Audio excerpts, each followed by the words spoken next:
Bonjour, vous connaissez tous le contexte sanitaire, l'épidémie de Covid, et pourtant l'économie doit continuer de se développer. Vous devez pouvoir continuer de présenter vos produits, vos projets à vos clients et à vos prospects.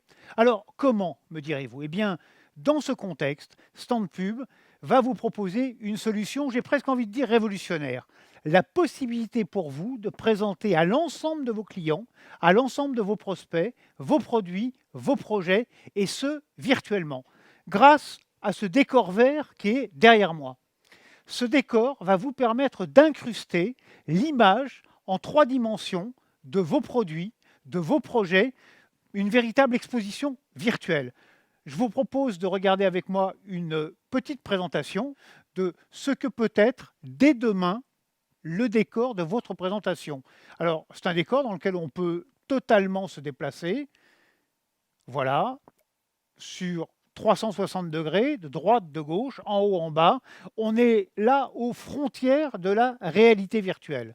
Et puis, bien évidemment, je le disais, vous pouvez sur ce plateau que vous voyez derrière moi, eh bien, organiser un webinaire totalement interactif avec vos clients et vos prospects. Et pour vous le prouver, nous allons tout de suite vous parler à travers un exemple très concret, la présentation d'un projet immobilier de bureau, et vous allez voir eh bien, que cette solution fonctionne parfaitement. Je vous parlais d'un exemple concret, eh bien en voici un. Bonjour Sylvain Michalik, vous êtes directeur associé de BNP Paribas Real Estate pour le sillon alpin et aujourd'hui vous êtes avec nous pour nous présenter le programme de bureau, le Pixel à Échirolles qui s'affiche derrière moi. D'abord, un pixel, c'est une unité qui se définit par sa couleur et par sa luminosité. Il est vrai que quand on voit cette image, eh bien, on comprend que vous ayez choisi ce nom. Sylvain, d'abord, 2 mots sur ce programme de bureau, 8000 m², à la fois à la vente et à la location, parce qu'on va le voir, un des maîtres mots de ce programme, c'est la souplesse. Oui, bonjour. Effectivement, 8000 m² sur le sud de l'agglomération grenobloise, c'est un projet très ambitieux, mais effectivement, c'est un pari qui est, je pense, gagnant pour le promoteur actuellement, puisque l'ensemble de l'immeuble a déjà été commercialisé pour plus de la moitié. Et effectivement, il est destiné à la vente et à la location. Vente parce que la plupart des PME de l'agglomération grenobloise recherchent plutôt à acheter, alors que les grands groupes, elles, préfèrent louer. On parlait de souplesse, encore de la souplesse avec les surfaces, puisque c'est vrai que vous avez dit que la surface totale c'était 8000 m², mais elles vont être commercialisables à partir de 150 m², ça veut dire entièrement modulaire. Oui, là aussi, il s'agit bien de s'adapter à la demande. 150 m², c'est la demande moyenne de l'agglomération grenobloise et donc on s'adresse tant à des PME qui vont rechercher des petites et des moyennes surfaces qu'à des grands groupes qui, eux, vont chercher des grands plateaux de plus de 1000 m² comme on l'a sur chaque niveau sur ce bâtiment. Alors, on l'a dit, on le redit, ce programme est à Échirolles et le plus, ce sont les services autour, l'environnement, enseignement secondaire et supérieur, cinéma, complexe sportif, centre de congrès, commerce, restaurant, salle de spectacle, hôpitaux, cliniques. C'est important l'environnement pour attirer ces salariés. Tout à fait. Aujourd'hui, l'environnement est vital pour le choix d'implantation d'une société. Il s'agit d'offrir le plus de services possible aux salariés. Et nous avons autour de ce périmètre-là des crèches pour les salariés, des restaurants. Nous avons également des salles de sport.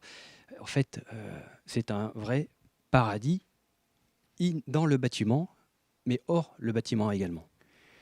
Vous l'avez dit, l'enjeu de l'attractivité pour les salariés est un enjeu extrêmement important et particulièrement dans la période que nous connaissons, parce qu'après de longs mois de télétravail, il va falloir être attractif pour faire revenir les employés dans l'entreprise.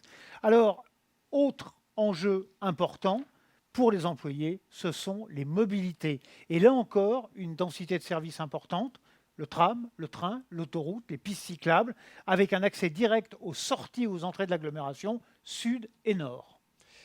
Là aussi, effectivement, pour faire venir des salariés, il faut leur offrir la possibilité de venir par tous les moyens de transport, que ce soit transport en commun, et on le voit ici, la gare ferroviaire d'Échirolles, qui est aussi une gare de tramway. On le voit, une piste cyclable qui est juste à côté du bâtiment, et bien évidemment, une hyperconnexion à la rocade.